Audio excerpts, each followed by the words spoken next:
Cosey versus Cosey D17-550-388S. This is Dad's motion for an order to enforce, an order to show cause, mom opposition, and counter motion. The parties are present. Counsel, your appearance for the record. John George on behalf of Sandra Cosey, who's present, bar number 12380, in unbundled capacity.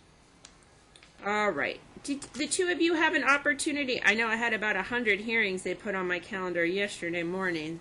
That caused me to run late today. But were you able to talk about anything, Mr. George?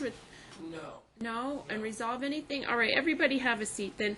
Dad, you filed a motion to enforce. You're asking me to enforce my orders and order her to obtain stable housing, issue an order to show cause for failure to comply, reduce arrearages to judgment. You're requesting for sole legal and primary physical custody. You already have primary physical custody. That was temporary. Right, but you indicate that the court statements weren't made a part of the formal orders and written down in the decree. However, the statements were in the court's minutes. As of 2/6, Mom still hasn't gotten suitable housing. She's not going to be able to exercise her visitation, but she's going to be on vacation from the 23rd to the 6th of March. You indicate that she's failed to pay child support and has arrearages. You would like reduced to judgment. You've had to take time off of work and alter your schedule because of her refusal to exercise her visitation. Mom filed an opposition and counter motion.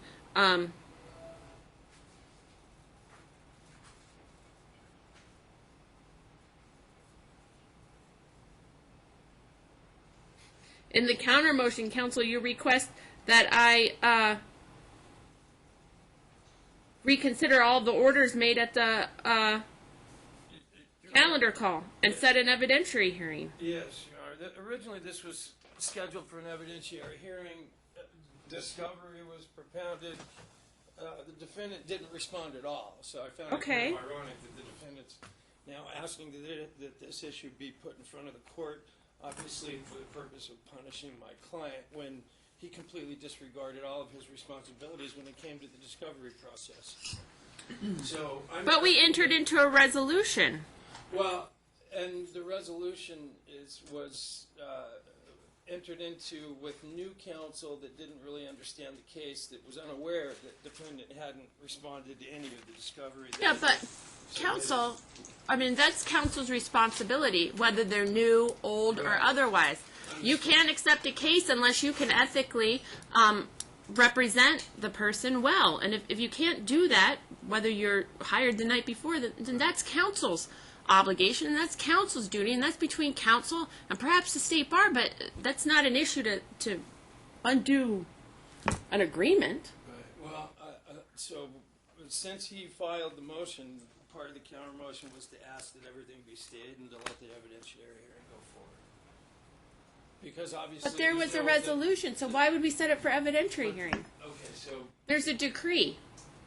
It's done.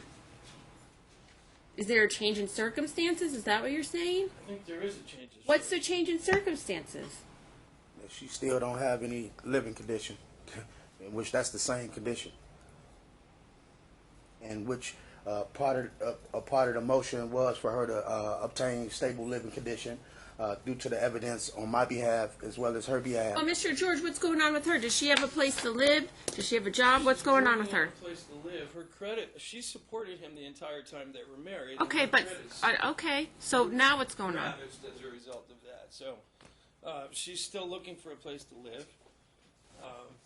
She's represented to me that she is actually, her daughter is looking at a place today. So. But didn't we have this same conversation just a few weeks ago? I believe the conversation... Didn't we talk? She talked about her plans and what she was going to do and all of those things. And we talked about how I can't make a decision based on your plans and if then and what this and I want this. That is not a fact. That's a wish. So, counsel, where does that put us? There's a decree. I'm not going to set this for evidentiary hearing. You didn't file a motion to reconsider or set aside. It's an opposition and counter motion that the issues be stayed till the evidentiary hearing. But this was resolved, right? Okay, so with the motion for reconsideration, the court will reconsider. Is that? No, I'm not. I mean, you filed a notice for request of trial setting that's set for 4/2. Right. We filed a decree in this case because there was a deal. If you're telling me, which I think you're trying to tell me in this opposition or counter motion, that we need an evidentiary hearing, well, there's only certain circumstances where I can either set an evidentiary hearing for a change in circumstance, a request for change in custody, or set aside, reconsider, but, you know, I can't reconsider a stipulation.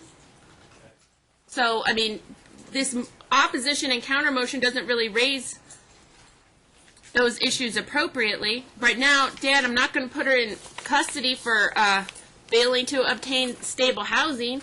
The order stands. I can't issue a double dog order, which is get stable housing and you can have your kids. The carrot is get the stable housing and then you can have your kids. That's already done. That's already set.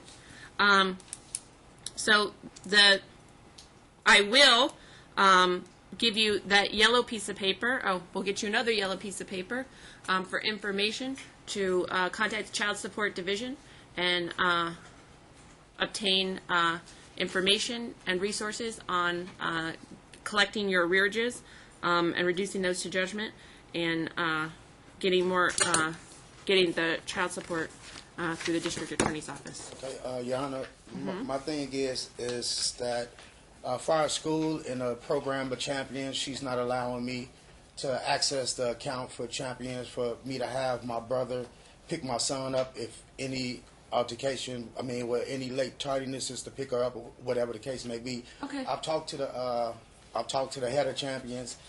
They told me that I could be on the account. It's like she's tying everything up. I went to welfare. I couldn't get any help from welfare because a week prior to the last hearing, she went and filed welfare for the child, which he's 85% in my custody right now. And well, if you need a special order, I'll sign off on the special order. Right now, you have joint legal custody and primary physical custody. For the majority of the time, the minor child's in your custody, care, and control. In addition, you have joint legal custody. So you have every access and every opportunity. And if you need a specific order for the school, then they can get an order from me saying that you have access to his records, to whatever portal, whatever online account. They have to give you a separate account. They have to give you access. There's no reason in my mind that your brother should not be allowed to pick up. Everybody needs a backup, don't we all? Because sometimes we're going to be late coming home from work. Sometimes you get stuck somewhere. You got to have a backup.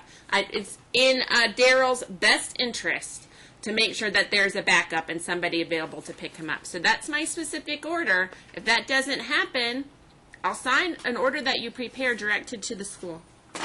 Okay, so just So this was the first I heard. So just prepare a motion to you guys. No, an order, and I think council would stipulate to all of that. That none of that is off the wall or ridiculous or I crazy. understand. This just the motions that I've been going through during the process with her. You don't need to file a motion. That you guys got joint legal custody. All right, that's what that means. Okay.